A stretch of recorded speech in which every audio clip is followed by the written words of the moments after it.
Swastiastu, selamat pagi semuanya. Terima kasih atas waktu dan tempat yang diberikan. Kami dari kelompok 2 akan mempresentasikan mengenai bab 1, 2, dan 3. Sebelumnya, kami memperkenalkan diri terlebih dahulu. Saya sendiri Ida Ayu Madira Dina Ang Prasasti, NPM 038. Kemudian teman saya Evi Astari, NPM 015. Gusti Ayu Triska Puspayanti, NPM 090. Ana Agung Istri Diah Pitaloka, NPM 172, dan Ade Ayu Dewi Tirtasari, NPM 178. Baik, kami mulai dengan bab 1, definisi dasar-dasar perpajakan. Untuk pengertian pajak, menurut Profesor Dr. Sumitro, pajak adalah iuran rakyat kepada kas negara berdasarkan undang-undang yang dapat dipaksakan dengan tidak mendapat jasa timbal balik atau kontraprestasi yang langsung dapat ditunjukkan, dan yang digunakan untuk membayar pengeluaran umum. Sedangkan menurut Dr. N.J. Fieldman, pajak adalah prestasi yang dipaksakan sepihak oleh terutang kepada penguasa menurut norma-norma yang ditetapkannya secara umum, tanpa adanya kontraprestasi dan semata-mata digunakan untuk menutup pengeluaran-pengeluaran umum. Kemudian yang kedua ada pungutan selain pajak. Pungutan selain pajak yang pertama ada bea materai, yaitu pungutan yang dikenakan atas dokumen dengan menggunakan benda materai. Yang kedua ada bea masuk dan bea keluar, yaitu pungutan atas barang yang dimasukkan dan dikeluarkan dari daerah pabean. Kemudian yang ketiga ada cukai, yaitu pungutan yang dikenakan atas barang tertentu yang sudah ditetapkan untuk masing-masing barang tersebut. Yang keempat ada retribusi, yaitu pungutan yang dikenakan sehubungan dengan fasilitas yang pemerintah berikan kepada pembayaran. Dan yang terakhir ada iuran, yaitu pungutan yang dikenakan sehubungan dengan fasilitas yang pemerintah berikan kepada kelompok atau golongan pembayar. Selanjutnya ada fungsi pajak. Fungsi pajak sendiri dibagi menjadi dua, yaitu fungsi budgetir dan fungsi regularen. Untuk fungsi budgetir, fungsi pajak sebagai sumber dana yang diperuntukkan bagi pembiayaan pengeluaran pemerintah, baik pengeluaran rutin maupun pembangunan. Kemudian ada fungsi regularen, yaitu fungsi pajak sebagai alat untuk mengatur atau melaksanakan kebijakan pemerintah dalam bidang sosial dan ekonomi, serta mencapai tujuan-tujuan tertentu di luar bidang keuangan. Kemudian ada kedudukan hukum pajak. Kedudukan hukum pajak yaitu sama dengan hukum publik, di mana hukum yang mengatur antara pemerintah dengan rakyatnya. Hukum pajak sendiri ada dua, yaitu hukum pajak material dan hukum pajak formil. Untuk hukum pajak material, yaitu hukum yang mengatur norma yang menerangkan keadaan, pembuatan, peristiwa yang dikenakan pajak, siapa yang dikenakan pajak, besarnya pajak, dan sanksi pajak, objek pajak, serta tarif pajak. Sedangkan untuk hukum pajak formil, yaitu hukum yang mengatur cara untuk mewujudkan hukum material menjadi suatu kenyataan, memuat norma tentang cara penetapan pajak, kewajiban menyelenggarakan pembukuan, hak dan kewajiban wajib pajak, fiskus, dan tata cara pemungutan pajak. Kemudian ada teori yang mendukung pemungutan pajak. Yang pertama ada teori asuransi, yaitu teori yang menyatakan bahwa rakyat harus membayar pajak diibaratkan sebagai premi asuransi karena pemerintah telah melindungi rakyat dan seluruh kepentingannya. Kemudian yang kedua ada teori kepentingan. Teori ini hanya memperhatikan pembagian beban pajak yang didasarkan atas kepentingan masing-masing orang kepada negara, di mana semakin tinggi kepentingannya terhadap negara, maka semakin besar pula pajak yang harus dibayarkan. Kemudian yang ketiga ada teori gaya pikul, yaitu teori ini menekankan pada asas keadilan di mana beban pajak harus dipikul sama beratnya sesuai dengan gaya pikul masing-masing orang. Yang keempat ada teori kewajiban pajak.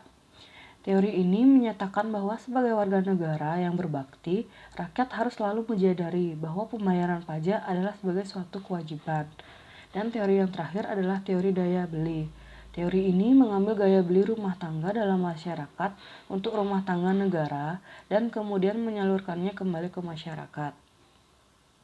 Selanjutnya ada jenis pajak. Jenis pajak dibedakan menjadi 3, yaitu golongan, sifat, dan lembaga pemungut. Untuk menurut golongan, pajak dibedakan menjadi 2, yaitu pajak langsung dan pajak tidak langsung. Untuk pajak langsung adalah pajak yang dipikul sendiri oleh wajib pajak yang bersangkutan dan tidak dilimpahkan kepada orang lain. Contohnya pajak penghasilan. Kemudian yang kedua itu ada pajak tidak penghasilan. Pajak yang dipungut jika ada peristiwa, perbuatan tertentu dan pembayar pajak dapat dilimpahkan beban pajaknya kepada orang lain. Contohnya PPN. Kemudian yang kedua ada jenis pajak menurut sifat. Dibedakan menjadi 2 juga, yaitu pajak subjektif dan pajak objektif. Pajak subjektif adalah pajak yang penggunaannya pertama-tama memperhatikan pribadi wajib pajak, kemudian menetapkan objek pajaknya. Contohnya juga pajak penghasilan. Untuk pajak objektif, yaitu pajak yang berpangkal pada objektif atau benda, keadaan, perbuatan tanpa memperhatikan keadaan diri wajib pajak. Contohnya PPN dan PPNBM. Kemudian ada jenis pajak menurut lembaga pemungut. Jenis ini dibagi menjadi 2, yaitu pajak negara dan pajak daerah. Pajak negara adalah pajak yang dipungut oleh pemerintah pusat dan digunakan untuk membiayai rumah tangga negara. Contohnya PPN dan PPNBM. Kemudian ada pajak daerah, yaitu pajak yang dipungut oleh pemerintah daerah dan kabupaten digunakan untuk membiayai rumah tangga daerah. Contohnya pajak kendaraan bermotor, pajak hotel dan restoran, dan pajak reklame. Kemudian tata cara pemungutan pajak. Yang pertama ada sesel pajak atau cara pengenaan pajak. Sesel pajak dibagi menjadi 3, yaitu yang pertama sesel nyata adalah cara pengenaan pajak didasarkan pada objek pajak yang sesungguhnya terjadi. Kemudian yang kedua ada sel-sel anggapan atau fiktif, adalah cara pengenaan pajak didasarkan pada suatu anggapan yang diatur oleh undang-undang. Yang ketiga ada sel-sel campuran, yaitu cara pengenaan pajak yang didasarkan pada kombinasi antara sel-sel nyata dan sel-sel anggapan. Kemudian yang kedua ada asas pemungutan pajak yang dibedakan menjadi 3. Yang pertama asas domisili, yaitu asas yang menyatakan bahwa negara berhak mengenakan pajak atas seluruh penghasilan wajib pajak yang bertempat tinggal di wilayahnya, baik penghasilan berasal dari dalam maupun luar negeri. Kemudian yang kedua ada asas sumber, yaitu asas yang menyatakan bahwa negara berhak mengenakan pajak atas penghasilan yang bersumber di wilayahnya tanpa memperhatikan wilayah tempat tinggal wajib pajak. Kemudian yang terakhir ada asas kebangsaan, yaitu asas yang menyatakan bahwa pengenaan pajak dihubungkan dengan kebangsaan suatu negara. Yang ketiga ada sistem pemungutan pajak yang dibedakan kembali menjadi 3. Yang pertama Official Assessment System, yaitu sistem pemungutan pajak yang memberi kewenangan aparatur perpajakan untuk menentukan sendiri jumlah pajak. Kemudian yang kedua ada Self-Assessment System, yaitu sistem pemungutan pajak yang memberi wewenang wajib pajak sendiri dalam menentukan jumlah pajak yang terutang. Kemudian yang terakhir, yang ketiga ada Withholding System, yaitu sistem pemungutan pajak yang memberi wewenang kepada pihak ketiga yang ditunjuk untuk menentukan besarnya pajak. Kemudian timbul dan berakhirnya utang pajak. Timbulnya utang pajak yaitu ada 2, menurut ajaran material dan ajaran formil. Menurut ajaran material menyatakan bahwa utang pajak timbul karena diberlakukannya undang-undang perpajakan. Sedangkan ajaran formil menyatakan bahwa utang pajak timbul karena diberlakukannya surat ketetapan pajak oleh fiskus atau pemerintah. Kemudian berakhirnya utang pajak itu bisa karena pertama pelunasan atau pembayaran, kedua kompensasi, ketiga penghapusan utang wajib pajak, keempat pembebasan hutang, kelima penundaan penagihan, dan yang keenam daluarsa yang biasanya 5 tahun. Kemudian tarif pajak.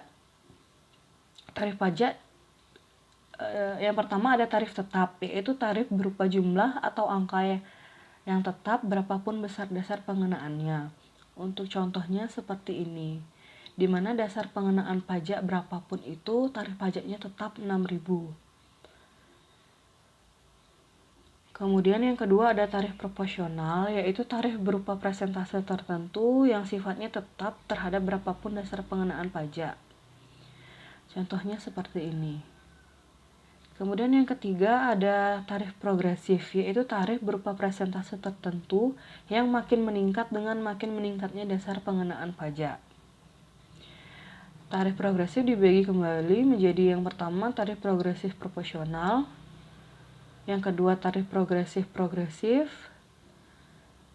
yang ketiga tarif progresif degresif, dan yang terakhir tarif degresif. Kami lanjut ke bab 2, yaitu ketentuan umum dan tata cara perpajakan. Yang pertama, pengertian pajak menurut Undang-Undang Nomor 28 Tahun 2007. Pajak adalah kontribusi wajib kepada negara yang terutang oleh orang pribadi atau badan yang bersifat memaksa berdasarkan undang-undang dengan tidak mendapatkan imbalan secara langsung dan digunakan untuk keperluan negara bagi sebesar-besarnya kemakmuran rakyat. Kemudian pengertian-pengertian lain dalam ketentuan umum dan tata cara perpajakan yaitu wajib pajak adalah orang pribadi atau badan meliputi pembayar pajak, pemotong pajak, dan pemungut pajak yang mempunyai hak dan kewajiban perpajakan sesuai dengan ketentuan peraturan perundang-undang perpajakan. Yang kedua ada badan. Badan adalah sekumpulan orang dan atau modal yang merupakan kesatuan, baik yang melakukan usaha maupun yang tidak melakukan usaha. Meliputi PT, CV, BUMN, BUMD, firma, koperasi, dan lainnya. Kemudian ada pengusaha. Pengusaha adalah orang pribadi atau badan dalam bentuk apapun yang dalam kegiatan usahanya menghasilkan barang, mengimpor-ekspor barang, melakukan usaha perdagangan, memanfaatkan barang tidak berwujud dari luar daerah pabean, dan melakukan usaha jasa.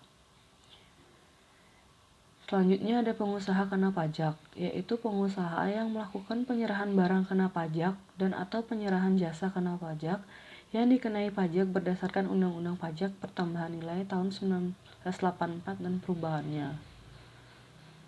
Kemudian ada nomor pokok wajib pajak, yaitu nomor yang diberikan kepada wajib pajak sebagai sarana dalam administrasi perpajakan yang dipergunakan sebagai tanda pengenal diri atau identitas wajib pajak dalam melaksanakan hak dan kewajiban perpajakannya. Selanjutnya ada masa pajak, yaitu jangka waktu yang menjadi dasar bagi wajib pajak untuk menghitung, menyetor, dan melaporkan pajak yang terhutang. Kemudian tahun pajak, yaitu jangka waktu 1 tahun kalender kecuali bila wajib pajak menggunakan tahun buku yang tidak sama dengan tahun kalender. Kemudian bagian tahun pajak, yaitu bagian dari jangka waktu 1 tahun pajak.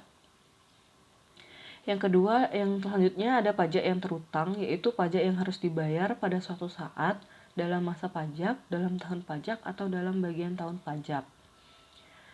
Kemudian ada surat pemberitahuan, yaitu surat yang oleh wajib pajak digunakan untuk melaporkan perhitungan dan atau pembayaran pajak, yang dibagi menjadi dua, yaitu surat pemberitahuan massa dan surat pemberitahuan tahunan. Kemudian ada surat setoran pajak, yaitu bukti pembayaran atau penyetoran pajak yang telah dilakukan dengan menggunakan formulir atau cara lain ke kas negara melalui tempat yang ditentukan Menteri Keuangan. Selanjutnya ada surat ketetapan pajak, yaitu bagian dari jangka waktu 1 tahun pajak. Selanjutnya surat tagihan pajak, yaitu surat untuk melakukan tagihan pajak dan atau sanksi administrasi berupa bunga atau denda. Kemudian ada surat paksa, yaitu surat perintah membayar utang pajak dan biaya penagihan pajak. Yang selanjutnya kredit pajak, yaitu kredit atau pajak yang dibayar sendiri oleh wajib pajak ditambah dengan pokok pajak yang terhutang dalam surat tagihan pajak. Selanjutnya penanggung pajak, yaitu orang pribadi atau badan yang bertanggung jawab atas pembayaran pajak, termasuk wakil yang menjalankan hak dan memenuhi kewajiban wajib pajak sesuai dengan ketentuan peraturan perundang-undang perpajakan. Kemudian ada surat keputusan pembetulan, yaitu surat yang membetulkan kesalahan tulis, kesalahan hitung, dan atau kekeliruan penerapan ketentuan tertentu. Kemudian surat keputusan keberatan, yaitu surat keputusan atas keberatan terhadap surat ketetapan pajak atau terhadap pemotongan atau pemungutan oleh pihak ketiga yang diajukan oleh wajib pajak. Selanjutnya ada kewajiban dan hak wajib pajak.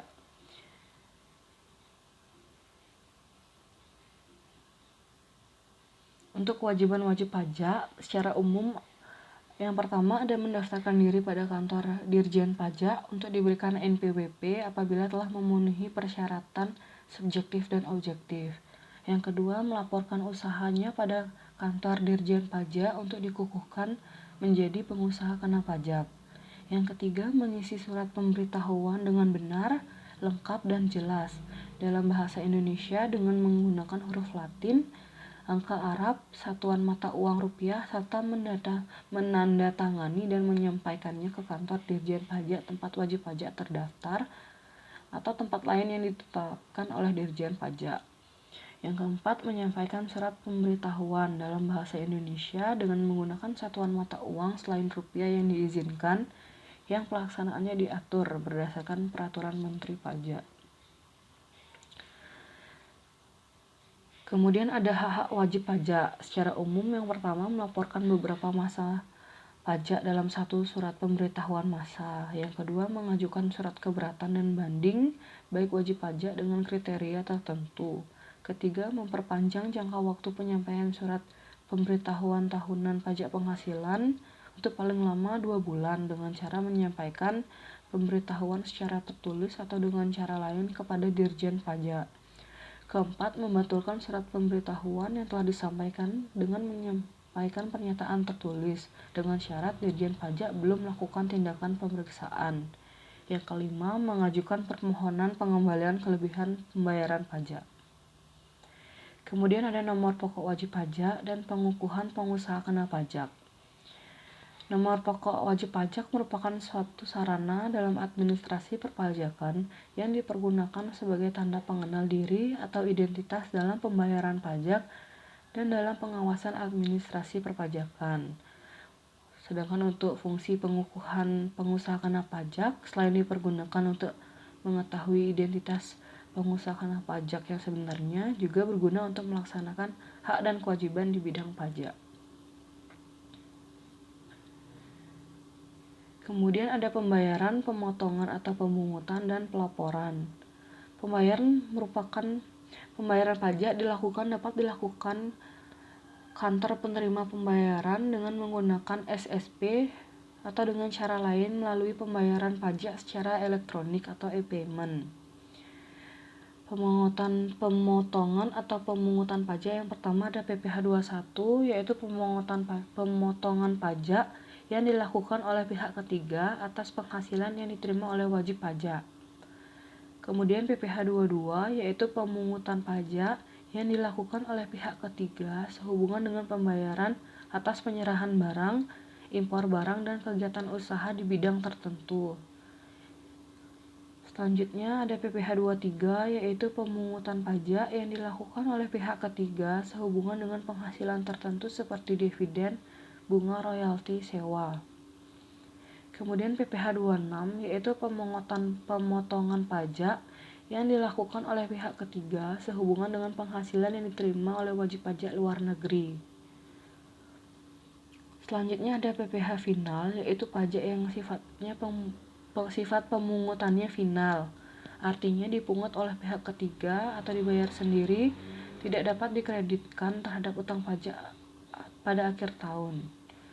Kemudian PPh pasal 15, yaitu pemotongan pajak penghasilan yang dilakukan oleh wajib pajak tertentu yang menggunakan norma perhitungan khusus. Kemudian PPN, yaitu pajak yang dikenakan atas nilai tambah suatu barang dan jasa.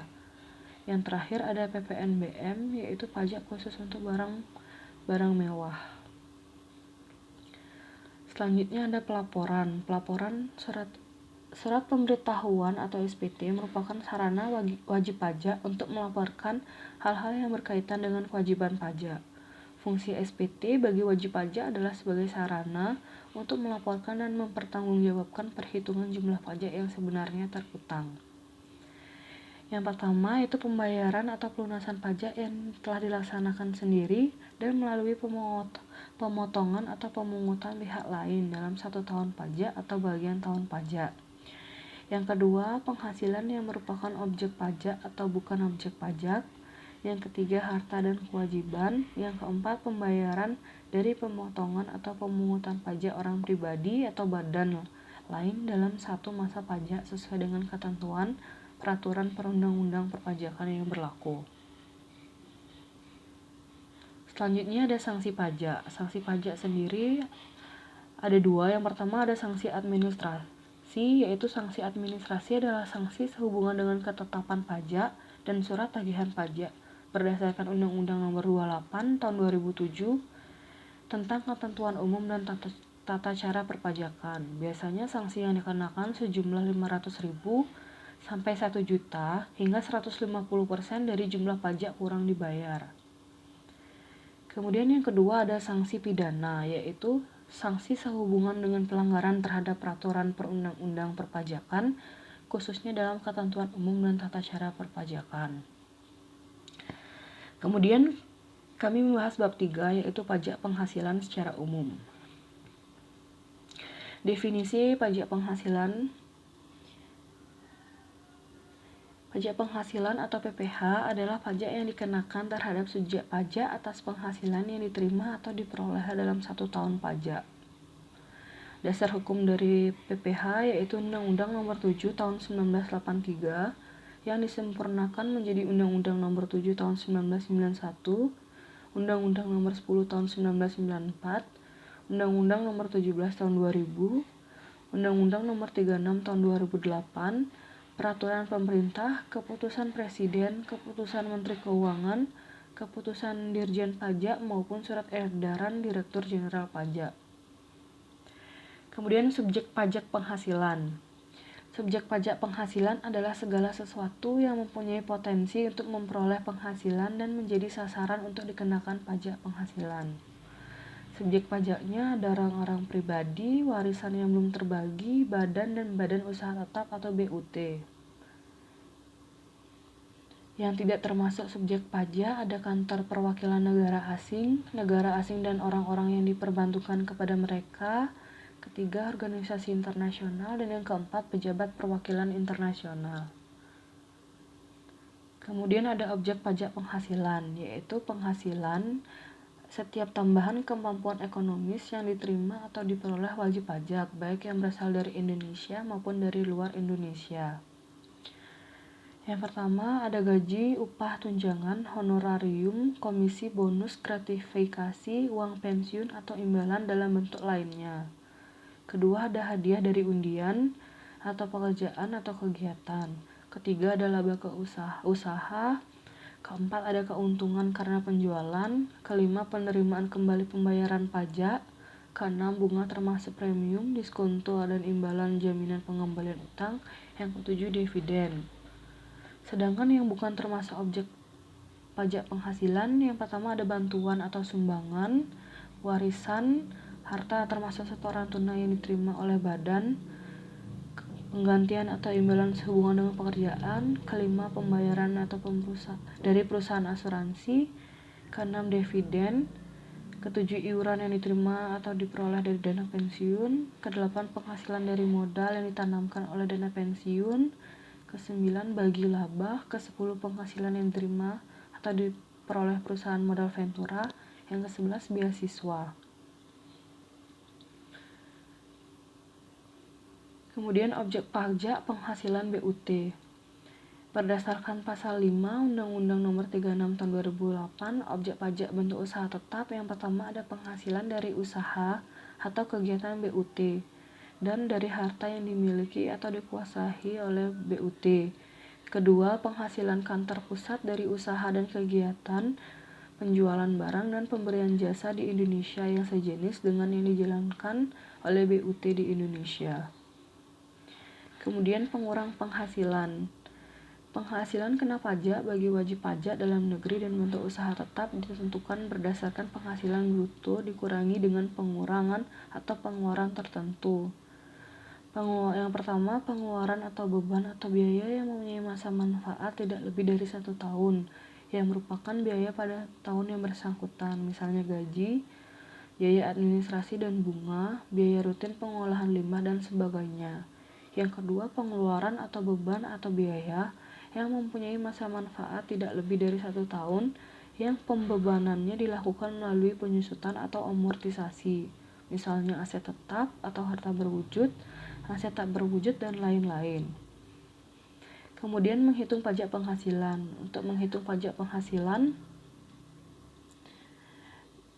dihitung dengan mengalihkan tarif tertentu terhadap penghasilan kena pajak atau PKP. Tarif pajak sendiri sampai dengan 50 juta itu tarifnya 5%. Kemudian di atas 50 juta sampai dengan 250 juta dikenakan tarif pajak 15%. Kemudian di atas 250 juta sampai dengan 500 juta dikenakan tarif pajak 25%. Dan untuk di atas 500 juta dikenakan 30%. Tarif PPh untuk wajib pajak badan dalam negeri dan BUT pasal 17 ayat 1 huruf B Undang-Undang PPh adalah 28%. Tarif tersebut menjadi 25% berlaku mulai tahun pajak 2010. Kemudian ada pengusaha kena pajak. Penghasilan kena pajak sebagai dasar penerapan tarif bagi wajib pajak dalam negeri dalam 1 tahun pajak dihitung dengan cara penghasilan sebagaimana dimaksud dalam pasal 4 ayat 1 dikurangi dengan pengurang sebagaimana dimaksud dalam pasal 6 ayat 1 dan ayat 2, pasal 7 ayat 1 serta pasal 9 ayat 1 huruf C, huruf H, dan huruf G. Kemudian ada pelunasan pajak penghasilan. Pelunasan pajak penghasilan dalam tahun berjalan dapat dilakukan dengan 2 cara, yaitu pelunasan pajak melalui pihak lain dan oleh wajib pajak sendiri. Dalam hal pelunasan pajak dilakukan oleh pihak lain, perhitungan pemotongan, penyetoran, dan pelaporan dilakukan oleh pihak yang memberikan atau membayarkan penghasilan. Pelunasan pajak juga bisa dilakukan tidak dalam tahun berjalan atau sesudah tahun pajak berakhir. Sekian presentasi dari kelompok 2. Kami mohon maaf apabila ada kesalahan kata. Untuk ada yang bertanya atau memiliki pertanyaan, silahkan ditanyakan. Sekian presentasi dari kelompok 2. Terima kasih atas perhatiannya. Kami ucapkan terima kasih. Om Santi Santi Om.